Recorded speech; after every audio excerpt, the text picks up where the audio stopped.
He worked with one of the early founders of film in North Carolina, creating feature films that became cult classics and introduced filmmaking to the South. And this was the 1970s. My exclusive with director Worth Keeter next on Below the Line.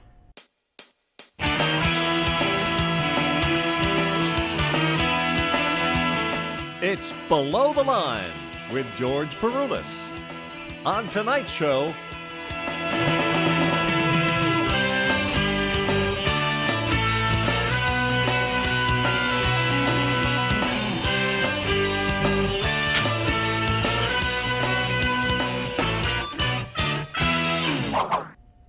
from South Charlotte to Southern California, my guest today began filmmaking in Shelby, North Carolina at Earl Owensby Studios. Later, he hit it big in L.A., directing dozens of films and TV shows, including the world-famous Power Rangers. Please welcome Worth Keeter. Hi, Worth. How are you? Good, good. Welcome to the show. Thanks for being here. Thanks a lot. It'll be fun. Now, you grew up in Charlotte, and you started doing film in Charlotte way back when, right? Way back in, yes, it would have been about 1971 would have been the first thing that I worked on. I was still in high school, and they let me work at nights and weekends on it. Horror film called The Body Shop. And that was your first project in Charlotte? That was my first project in Charlotte, yes. And from then you decided this was it for you, right? I knew before that, really, but I didn't know how to get there, because television or movies were, you know, at that time when you were growing up in Charlotte, were about 1 million miles away. So it was just a lucky thing that somebody went into production here. And you did some films in Charlotte and training videos, and then you began working with Earl Owensby out in Shelby, North Carolina. What was the word back then on the street about this guy out in Shelby making movies?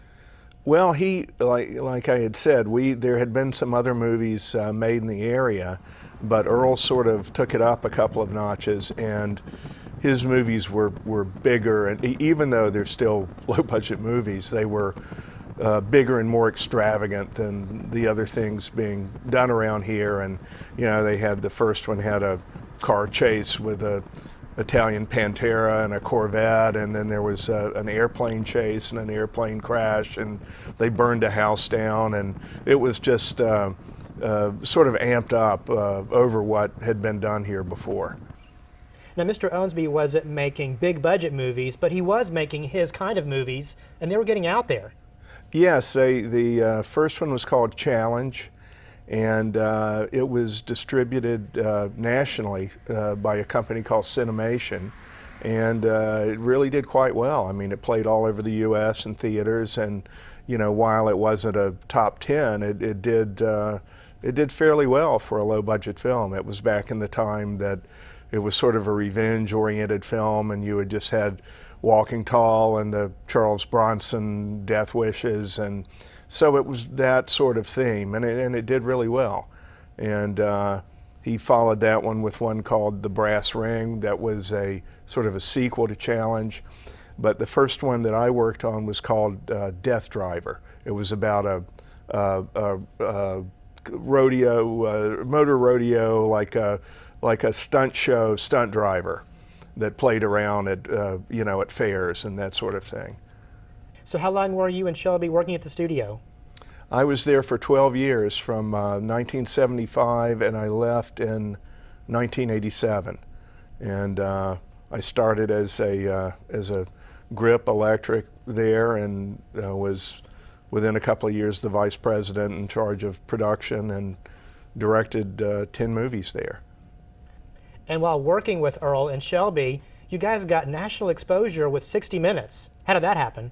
We did the first 3D movie made in the country in many years. In 1981, I think, we made a movie called Rottweiler in 3D, and it was the first 3D movie after the big explosion of 3D movies in the 50s. So 60 Minutes sent a crew in, and they were with us for about a week. And then the way they do it is they have a producer there, and he spends a week with you, and they do all the B-roll photography and everything. And then Morley Safer was the correspondent that did our show, and so Morley Safer comes in and brings 4 jackets and 4 shirts and is there for a day and a half. So they, of course, they can do the interviews and intersperse them all through like as if he had been there the whole time. And back then they shot with 1 camera, and it was still film. It was 16 millimeter Eclairs they shot with, and the producer Greg Cook had one that he had a briefcase with a secret camera lens port in it and a trigger in the handle. Which he had used on some of their real undercover stuff, but he would do tricky things like go, man, it's hot in here, I've got to go out and get some air, and he'd put his camera up on a table or something and leave the set or leave the room, and you could look over and see that the red light was still on. So they tried as hard as they could to get some fun stuff out of us. Do you think it's because Hollywood was in charge of entertainment, and how dare those people in North Carolina make a movie? No, it was actually a very positive thing. They took the attitude of, I mean, it was their theme of their show was, look at this guy that's sort of bucking Hollywood and doing it a different way and winning. That was their take on it. I mean, those of us there always had a little bit of a not a chip on our shoulder, but it was like, we really wanted to fight to say we're just as good as anybody. But in a sense, we were in a little bit of a way trying to reinvent the wheel, which largely didn't need to be reinvented. There was a good wheel there. Back then, the home video market was still in its infancy with renting VHS movies and all of that. So how does Earl Owensby and you and all the guys making these movies get out there besides the big screen? We did the first number of films we distributed them. Sometimes they were distributed through national distributors that would basically bid for the right to distribute the film, and got big national distribution. Not all of them did, but we had a series of sub-distributors, and we would basically the films would be distributed to theaters with maybe about 100 prints, 135 millimeter prints, and you would go into one market and book the theaters and do the ads and play that market, and then they would basically just walk these prints to different areas of the country where the bigger releases, there might have been 400 prints, maybe 500 prints. But of course now, I remember when the Trial of Billy Jack was the biggest ever with 1,000 prints. Now 4,000 prints is nothing. But that's the way it would be done. It would be done through sub-distributors all across the country. And how did you make money doing this with a guy who just had some land out in Shelby and making these movies without any formal training? Well, we did 2 different things. There were the movies that Earl produced that were his movies, but then we also did co-productions, and we did co-productions with producers would come in with a script, and we would bid on the project and then use our crews and our studios and our equipment to make the movie. We did quite a few that way. We did some with a company, Hemdale, British company. We did a movie, Breed Apart, with Rutger Hauer and Kathleen Turner and Powers Booth. We did Reuben that was nominated for 2 Academy Awards with Tom Conte, and it was nominated for Best Writer and Best Actor. We did, then of course later, we did some TV movies for Universal, and then of course The Abyss was done there at the studio. That was about the time I left that was coming in, but I remember scouting, I scouted Terminator with Jim Cameron way back then. He had come to the studio to look at working there. Wow. Do you have his number? Can he call me? I mean, you know, well, here we are. I mean, this show, you know. I haven't spoken to him in a while. I think he's pretty busy. Counting his billions. Yeah, yeah. Now, back then, you began working below the line, doing AD work, grip work, like you said, and special effects makeup. What was your break to become a director? I was working. The director that did several films for Earl, Jimmy Houston. I was his assistant and his assistant editor as well, his assistant director and assistant editor. So we made a movie called Buckstone County Prison that was a 1950s prison camp movie, and Earl had always wanted to make a werewolf movie. And so we had the set. There was an exterior set of a prison camp that was built on the property. And Earl had the idea. He said, I've got this idea about a guy, and he just gets picked up by the cops, and he's railroaded, and he ends up on this prison camp, but he's a werewolf. And he had this idea for a movie called Werewolf in Chains. And he said, would you like to write it? And I said, yeah, I'd love to have a shot at that. And so before I could even really get started, he had some other interests from some distributors, and they said, well, we like the idea of a werewolf movie, but we don't want it the Werewolf in Chains thing. We want it to be more of a classic type horror film. And so I thought that's all the better for me, because I loved all the Hammer films and all those things. So I wrote a script, and it was a period piece in the South. About a family, Glasgow, that had a curse on them, and so Earl came to me and said, would you like to direct it? And I said, of course I'd like to direct it. So that was my first shot as a director, and I was 21 years old, and after 3 days I felt like I wanted to cry. I had never felt pressure like that in my life, and it just you know, it just, once I made it through the first week, but the first week I thought I never want to do this again. But something happened, and then it got easier, and that's sort of the way it went. The film ended up being a pretty terrible movie, because while I'm picturing, you know, we had some neat sets, you know, like the old mansion and everything, but I always pictured it with British actors, of course, in my head, and what I had was a lot of people with you-all and Southern accents, and it was a miscalculation. But not that many people get to direct a feature at 21. No, and that's the one thing that I learned about this was in exchange for being brilliant. If you're not brilliant, you're very lucky if you can get just enough right that you have a chance to do it again. And you learn every time. You learn from the mistakes you made the last time. And that's pretty rare. I mean, that was an opportunity that I had early on to make some mistakes and learn from my mistakes and sort of hone my skills. So from then, you went from Shelby to Los Angeles. What was that transition like? Filmmaking in Shelby and then filmmaking in LA. Is it a different world? It is. Well, it is a different world. I mean, I wasn't totally, you know, sequestered in Shelby, because we did post-production in New York. We did our mixing in New York for years, and then I did post-production in LA on some of the latter films.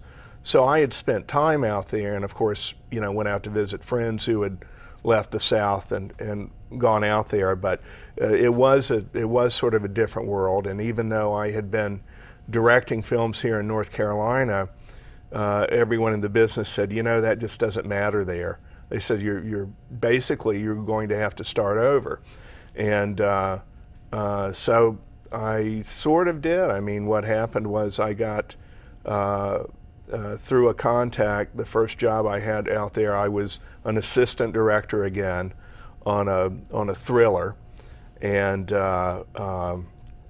somebody had also joked, they said, you know, the first movie that you direct after you move out there will be in North Carolina. And I thought that was pretty crazy, but I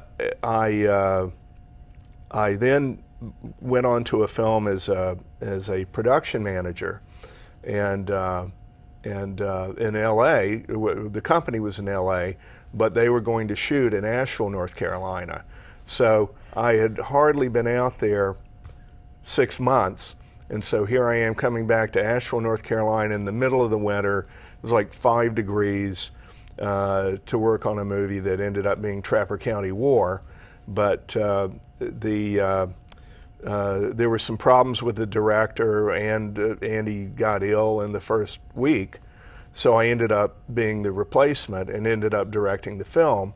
So that gave me my LA credentials. Even though it was shot in North Carolina, it was for an LA production company, so that qualified. So now I had my LA credentials to be a director in LA. It's all semantics, isn't it? Mm-hmm. You know, people are born and raised all over this country, but as soon as you move to Los Angeles, you're, quote, from LA, therefore you know how to do all these things in show business. Well, and then I get it, now that I'm back in North Carolina after all these years, I catch it for the third time, because now it's like, oh, you Hollywood guys, you think you know everything. So I've seen the whole scale from one end to the other on it.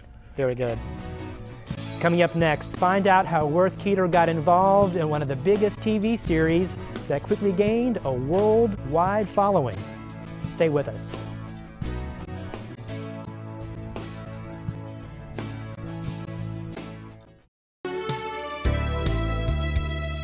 You're watching the award-winning Below the Line with George Peroulas, awarded Best Arts and Entertainment Program. Thank you.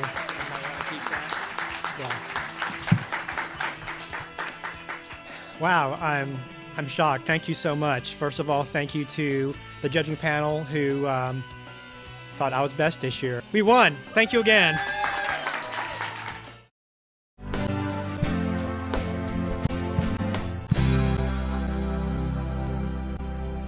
You're watching Below the Line. With this is Worth Keeter. Now you're in LA, you're making movies, and then you got the taste of some TV stuff, and Power Rangers, one of the biggest TV shows worldwide. How did that come about?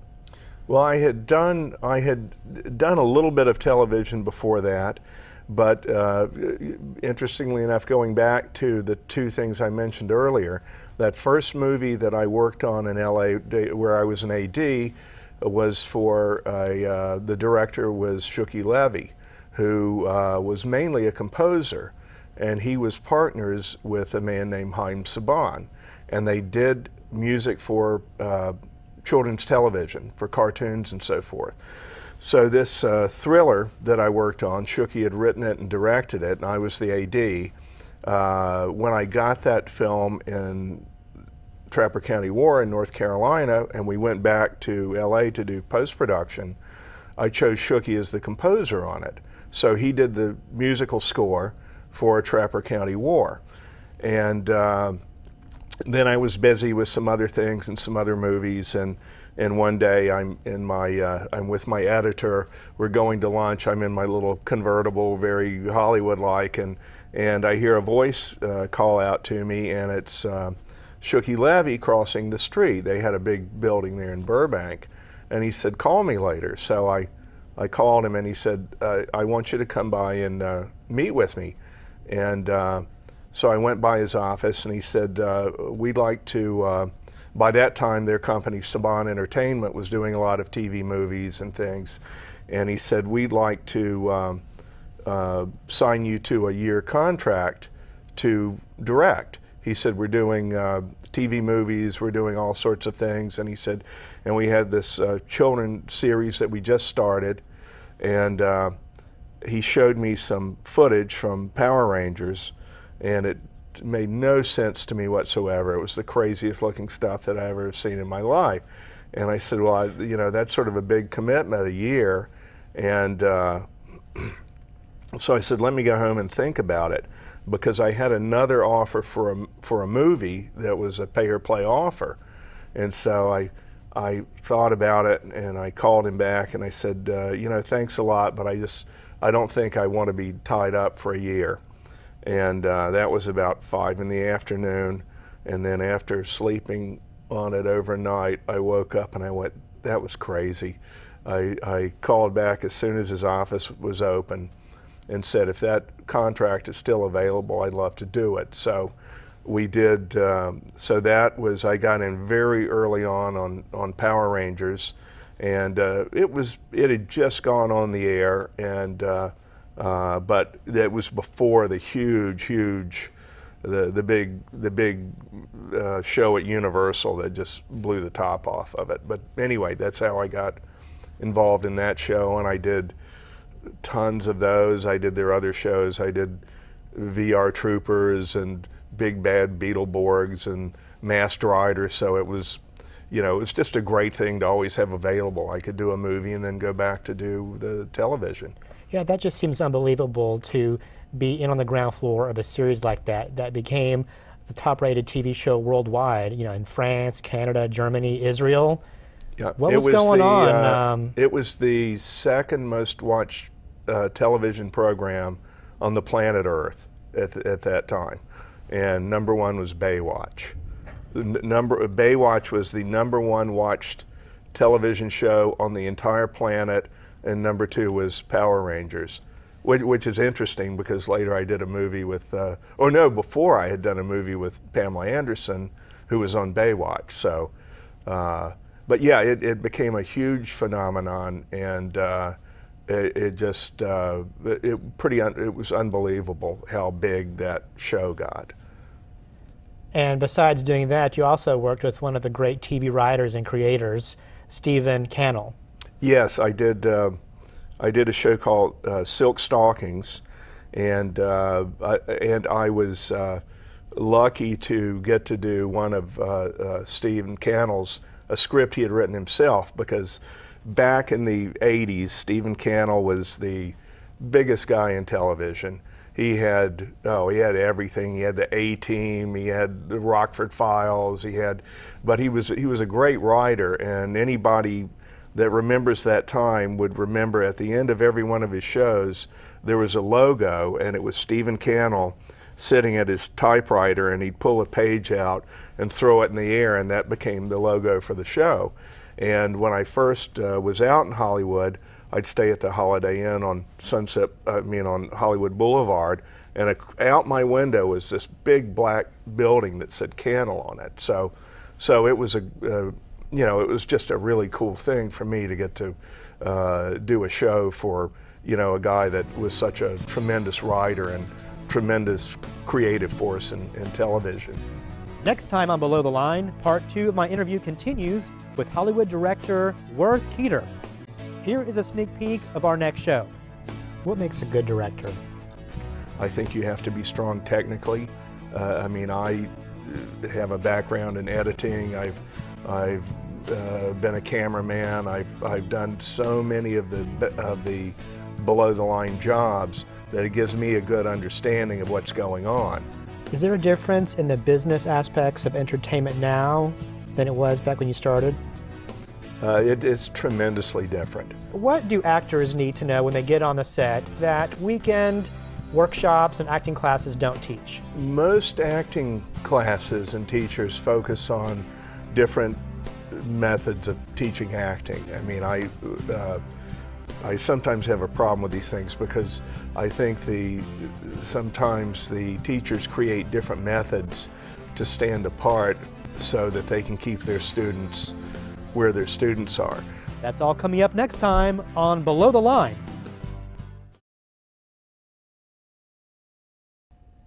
Thanks again to Worth Keeter, and thank you for watching. Feel free to contact us with your questions, comments, or show ideas. The email address is belowtheline21@gmail.com, and join our fan page on Facebook. We'll see you next time.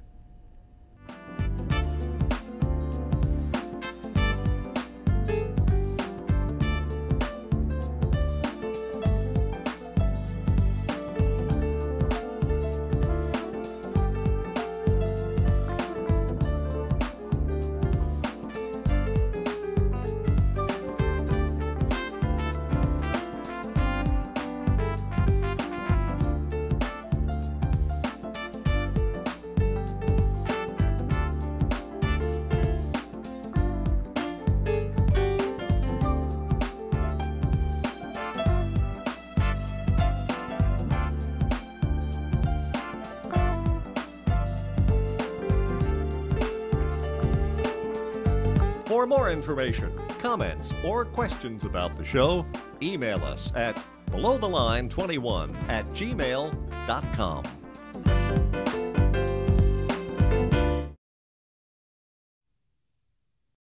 Any thoughts about the new promo?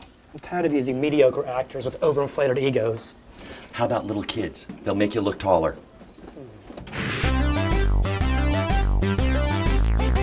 No, just something simple that says to watch Below the Line every month at 8:30 p.m. You could say you're an award winner. Too much. I'm modest.